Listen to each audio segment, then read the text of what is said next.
Greetings, my peeps, and welcome to the All Things Basketball Podcast with your boy GD. In this episode, my Week 5 recap, I'll go through LeBron is back, so we'll talk about that. Also, the NBA numbers are in for the first month of the season. We'll talk about that also.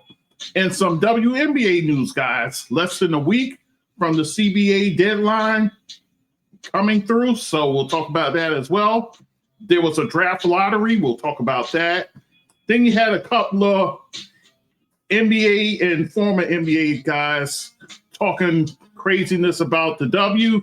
So I'll get into some of that as well. All that and more. Just sit back, relax, and enjoy the show.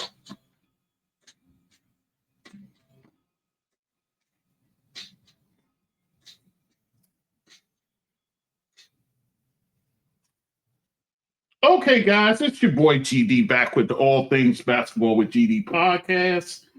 And guys, we are in the midst of it. Week 5 is just finished. We're starting week 6. You got the NBA Cup action. So we'll get that finalized eventually. We'll, of course, I'll talk about that as well. But there's also some WNBA news I wanted to get to. So we'll hit that first like we always do, and then we'll get to the NBA stuff. So without any further delay, let's do it. So less than a week's time, guys, before the CBA deadline. Remember, they extended it from October 31st to November 30th. So less than a week. Right now, they're piecemealing everything to let you know what's happening. But right now, the league proposal stands as this. The minimum contract will go from $66,000 all the way up to $220,000. Your average salary would go from $102,000 to $460,000. And then your max salary goes from $249,000 to $1.1 million. $1.1 million, that is. And that'll be the Supermax. The Supermax base would be around $800,000 to $850,000, that is. And plus you add into that some revenue share targets and a bunch of incentives with that. But the NBPA executive director, Terry Carmichael Jackson, she's saying the players aren't happy with that. And I think the sticking point for them is the revenue sharing. Remember, guys, it's currently at 9%, which is the worst in all of sports. You have a sport here that's on the rise, so they want to get that number up. So I think that's where the trouble lies with these negotiations. You're not hearing anything about the revenue share number going up. So I think that's where the trouble is. So we'll see what happens. And remember, you got Thanksgiving coming up, guys. So probably be people taking time with their families and so forth. So I could see this deadline getting pushed again, maybe to December 31st, possibly. But I think currently as it stands, I think they're not, even with extended it a month, they're not getting headway. So they could extend it another month. We'll see what happens. So that's where it currently stands as far as the negotiations. So let us continue. the draft lottery, they just had it on Sunday, November 23rd. And it was on ESPN. And this is how it shakes out, guys. Going from 5 to 1. Drafting fifth because right now, as it stands, you got the two expansion teams that's coming in, Portland and Toronto. So between those two, they're getting the 6th and the 7th spot in the draft. But at number 5, it's the Chicago Sky. So they had the worst odds. So it kind of shook out the way the odds shook out. So yeah, I'm kind of giving away the store here, but there was no real jump of any sort. So there you go. 4 was the Washington Mystics. So they're going to add on to the pieces that they have already in Sonia Centrone and Kiki Ariafin, who, oh, by the way, she was representing the Mystics at the draft.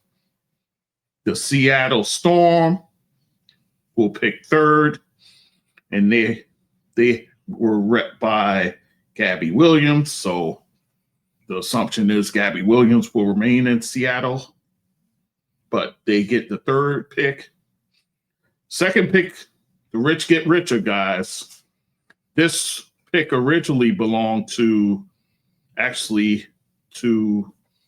the Chicago Sky, but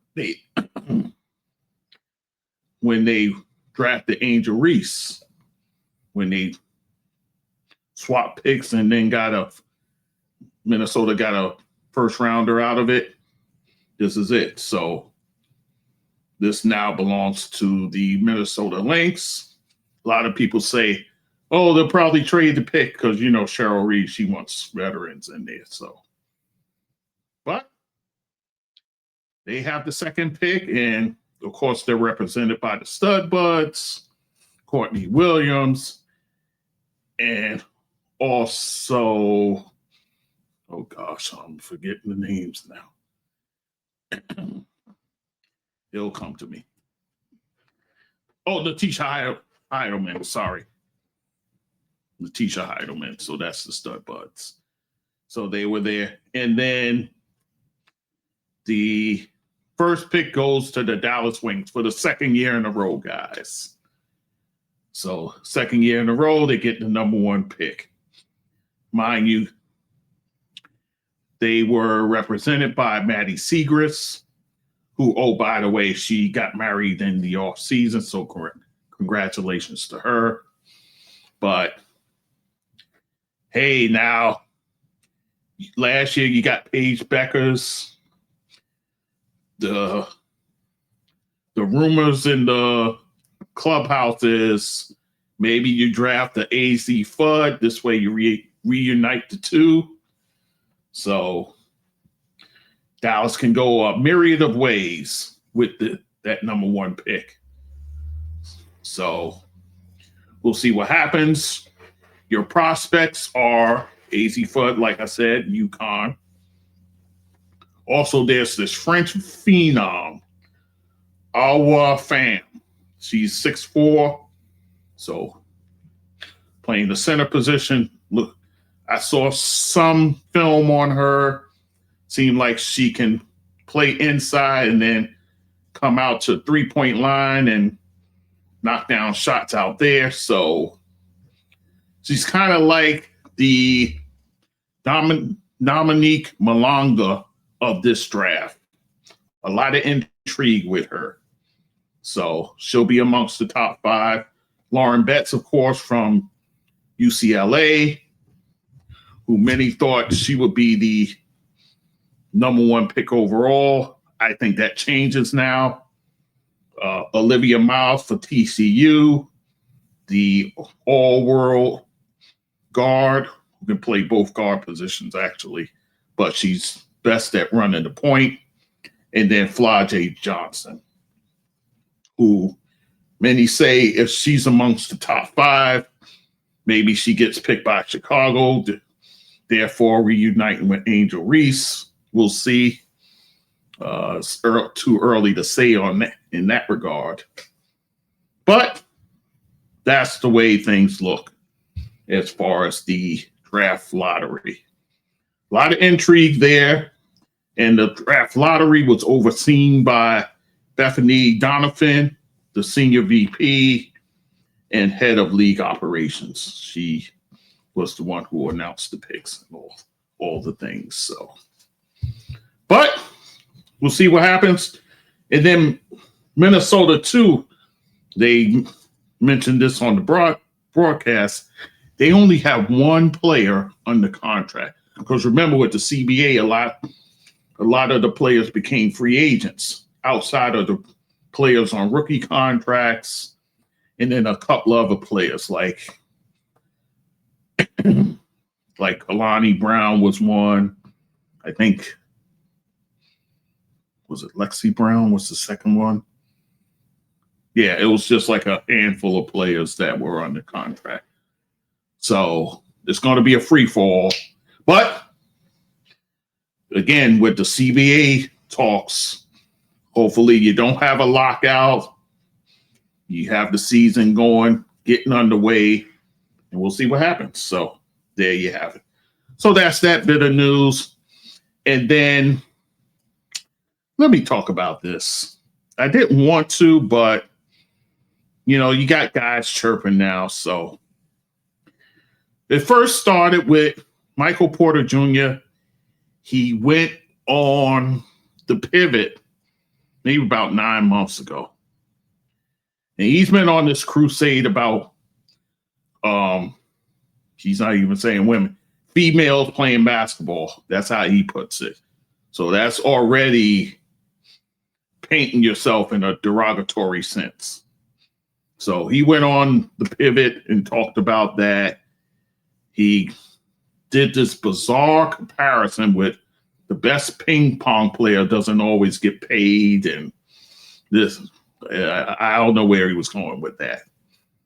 So he said that, and then he said lower the rims. You've heard people like Shaquille O'Neal say that as well. And of course, that would lead Lexi Brown is on Gil's Arena, and she took issue with him, saying the ping pong comparison is ridiculous, which I thought it makes sense either. And she said lowering the rim wouldn't help her because she's not like this leaper, if you will. She's a guard. So yeah. So there was that. But this was 9 months ago. Now it came up again. And he was on, I believe, the Ball Brothers podcast. Lonzo Ball. I don't know if LaMelo does it. I think it's the other brother. Anyhow, he was on that podcast saying, oh, I don't want to get into trouble. But yeah, he continues talking about the women. Then he said, he basically said that a high school McDonald's high school men's team can beat the WNBA's Olympic team. Well, Team USA for the Olympics women. And then he took issue with Asia Wilson. Asia Wilson went on the Jalen Brunson and Josh Hart podcast, Roommates. And she was just poking fun at Josh Hart, saying how she could beat him and this and that. They was just having fun talking mess.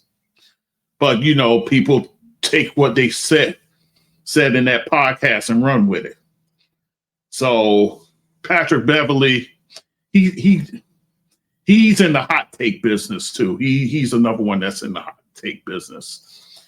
He basically said that the top WNBA player can beat a guy on the end of the bench, one-on-one or whatever. And Michael Porter Jr. took issue with that. And before I play the J. Will sound, let me play what Angel McCoughtry said. Angel McCoughtry, a former WNBA player, very talented. I would say possibly a future Hall of Famer. She was that good. I'll play for you what she said. She was none too happy about him saying that. So let me see if I can find it. Give me one sec. Is this her? Nope, that's not it. That's not it. No, that's some other stuff. Oh, I think I have it on YouTube. Sorry about that, guys.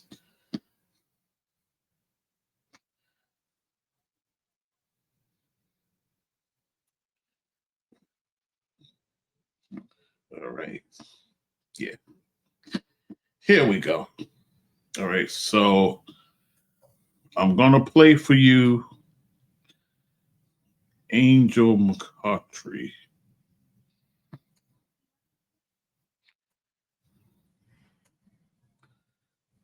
Yeah, here it is right here. Here it is right here. Hang on. Congratulations. You was dominating against women in the 8th grade. What does he want? Does he want a cookie? You want a medal for that? Guess what? When I gotta come and drop 40 and I'm on my fucking period and I'm bleeding and my stomach hurts and my back hurts when y'all low manage off a headache. Kobe don't say this kind of stuff about us. He never did. He only uplifted us and supported us. Bron don't talk that kind of stuff. Why the elites don't talk like that? This is a narrative from Michael Porter Jr. Do you have any thoughts on him? He talks about the WNBA a lot. I'd love to see him come practice with us one time. Okay, so that is Angel McCoughtry saying,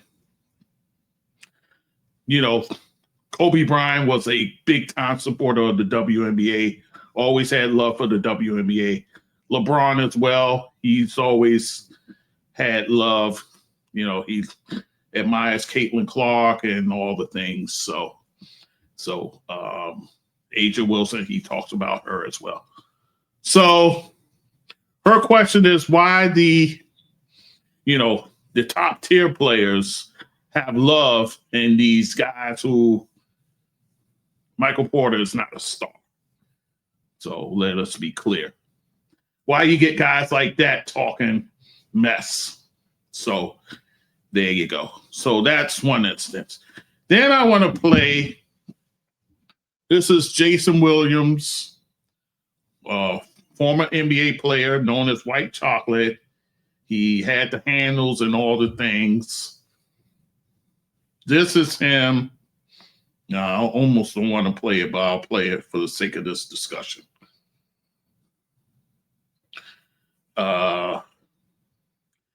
This is him talking about the have it right. I know I have it here.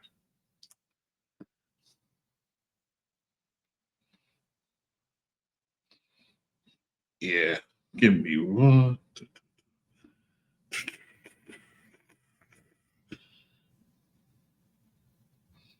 Let me just search it. Give me 1 second, guys. Yeah, here it is.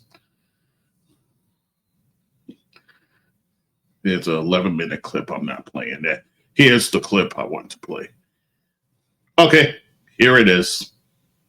I'm not a fan of the WNBA. Like you didn't really think that the Aces can be the WNBA. I mean, NBA team though. I didn't. My view was what color wine you was drinking. Red. Yeah, real red. Yeah. I said that they can beat players off the bench. Yes. Tell me somebody off the bench from I'm gonna tell you Trey something. Johnson. He has been hooping. Trey Johnson looks good. Deeper than the bench from what? NBA? Yeah. No, deeper than that. 1994, DuPont High School in West Virginia would beat the WNBA All-Star team today. They're not beating them. At that time, I'm not gonna lie, like y'all have never been under them spotlights in the world. This is talking about a team that's spotlight. That's what I'm trying to use that. Use that spotlight example, Pat. Right. The Aces are beating y'all. Wilson is giving Big Billy problems. Right. Well, what's Jay Will doing to Asia Wilson? Obviously. Right. But I'm not saying. But you're If she get 30, I'm getting 60. okay, I know, but you're talking about a star. I'm not talking about star. You're talking about a damn all-star. And you. No. You talking about high school you. Yeah, you talking about the best girls player ever. Belt to ass, like you say. No.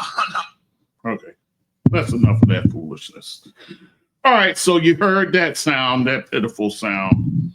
I'll play one more thing and then I'll give my opinion on all this.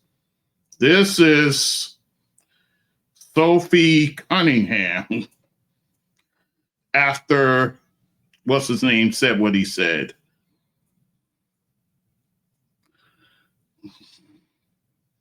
After what he said regarding that. Trying to see if it's there. I'm not playing the full. I believe it's on. Sorry, one sec. Okay. Sophie Cunningham.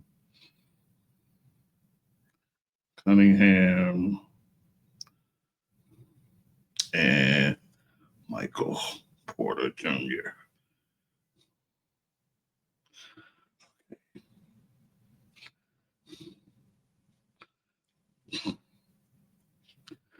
Okay. I think this is it. What age do you think men could beat WNBA players? And his take was 8th grade.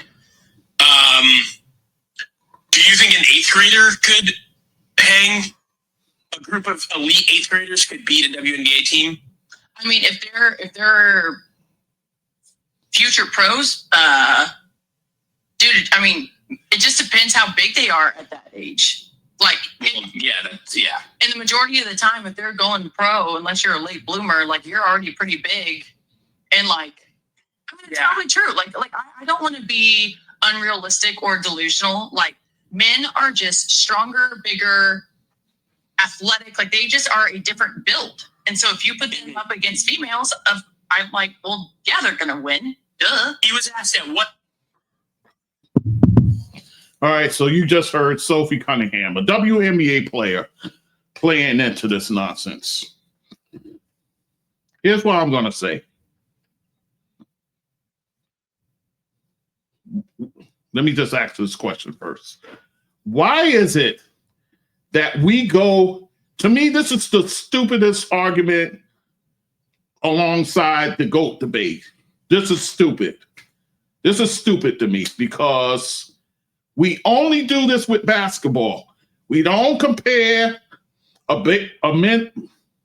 male baseball player with a women's softball player. It's two different sports, mind you, but we don't do that. We don't compare a male hockey player with a female hockey player, which you have that and the women play well in that. But we don't do that with any other sport but basketball. And to be honest with you, it is two different sports because the women's game is below the rim, the men's is above the rim. So why do we have this inane, moronic discussion? Why do we do this? And then some people will say, oh, because Asia said she could beat Josh Hart, and then Brittany Griner said she could beat DeMarcus Cousins. That's two players that has made that statement. Out of how many WNBA players there's been? Currently now you got 144. But I'm talking about throughout the history of women's basketball. How many said they could beat a man? How many? And like I said, I had to go back and listen to Brittany Griner when she said it, who was at the height of her powers at the time, so she probably was feeling herself. And then Asia now going on the Roommates podcast, and those guys are jokesters anyway, so she was probably having fun with him in that regard. But we need to stop this ridiculous debate and discussion. It's ridiculous. Why would a 8th grade men's team be playing a WNBA team? It makes no sense.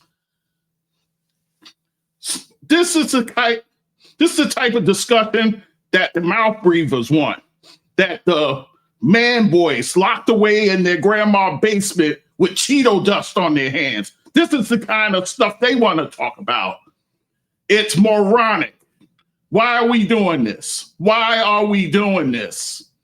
So for Michael Porter Jr. to have this is his second go around talking about this crap.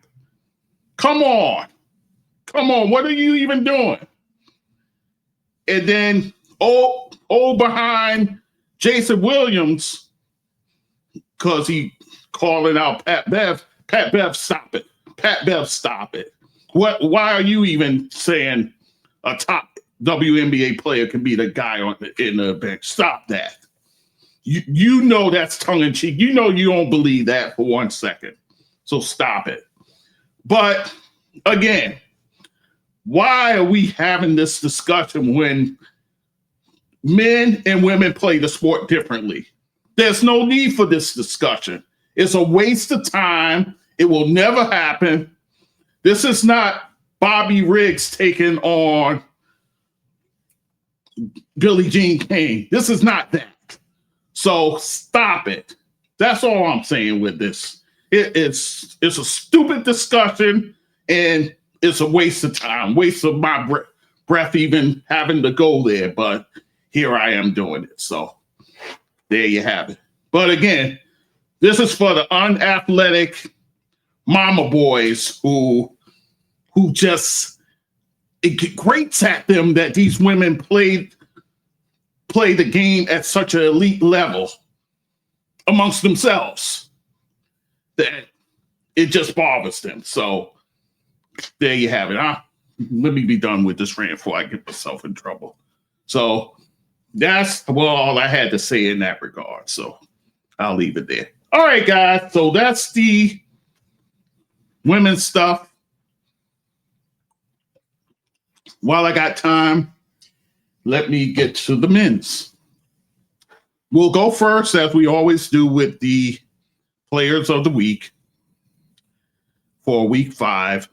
Starting in the East, Donovan Mitchell for the Cleveland Cavaliers, who got off to a bit of a slow start, but are starting to kind of get a rhythm there. But they need Darius Garland. He's been in and out of the lineup. I'll talk about him in a little while. But Donovan Mitchell, his team went 3-1 for the week.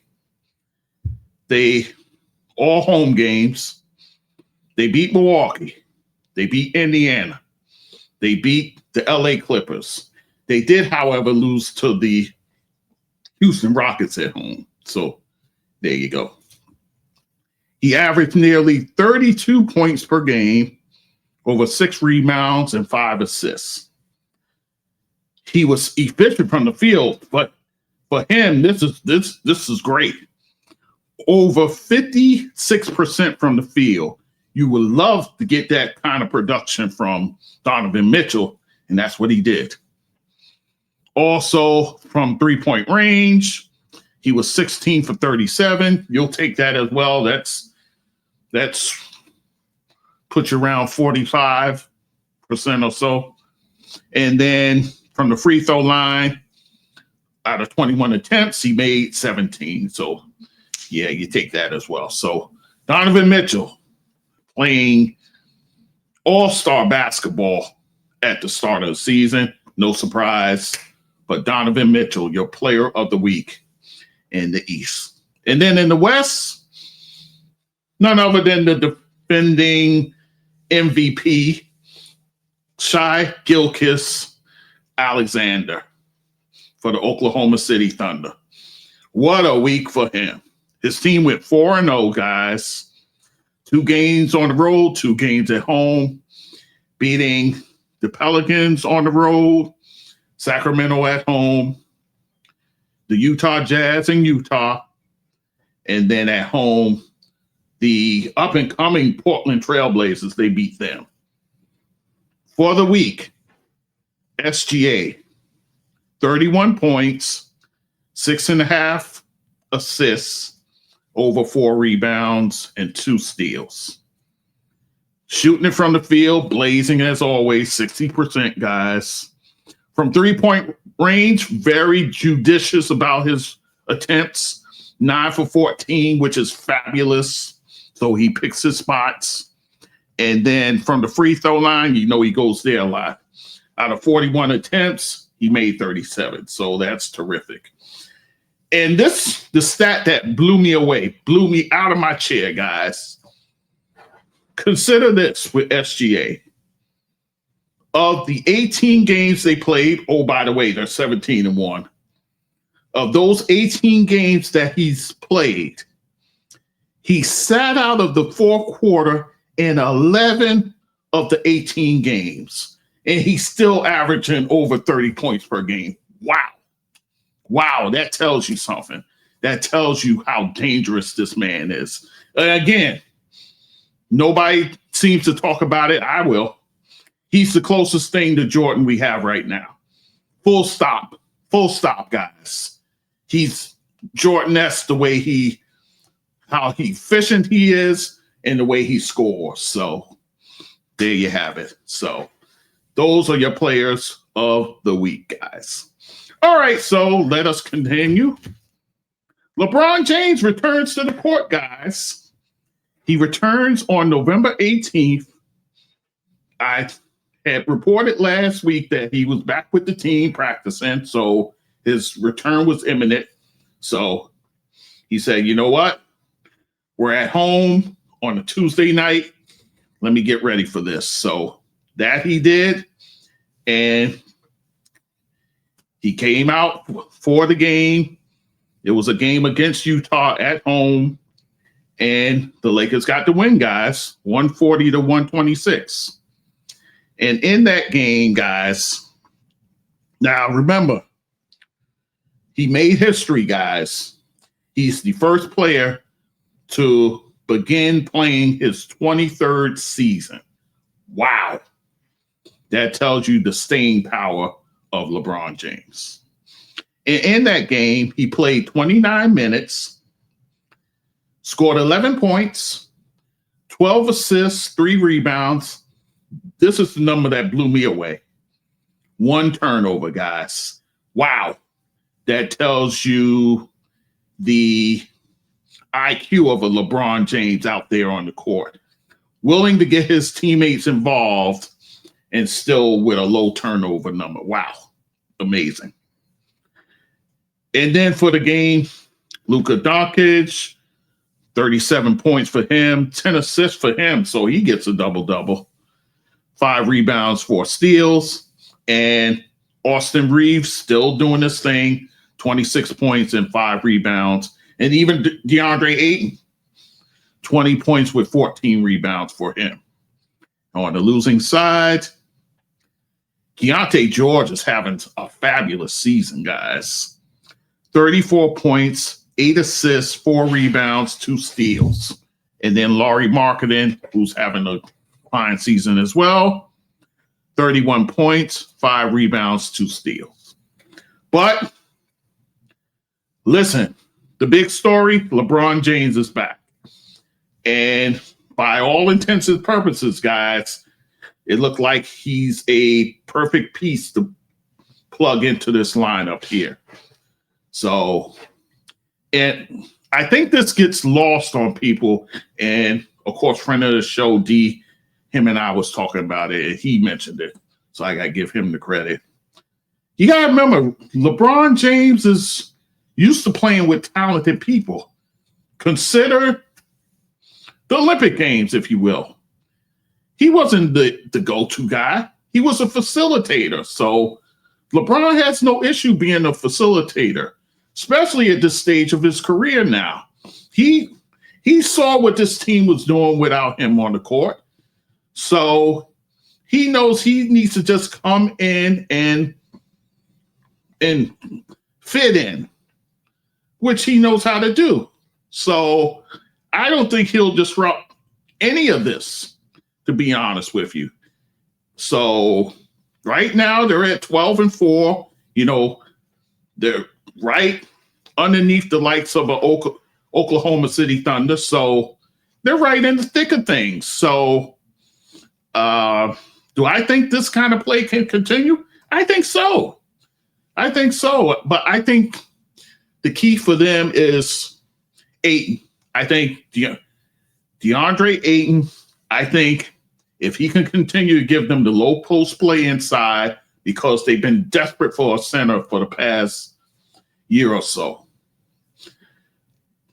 If he can continue giving them this kind of play inside, I think this will go a long way for the Lakers. So, hey, when the Lakers are good, the NBA is good. So you have to like that. So there you have it.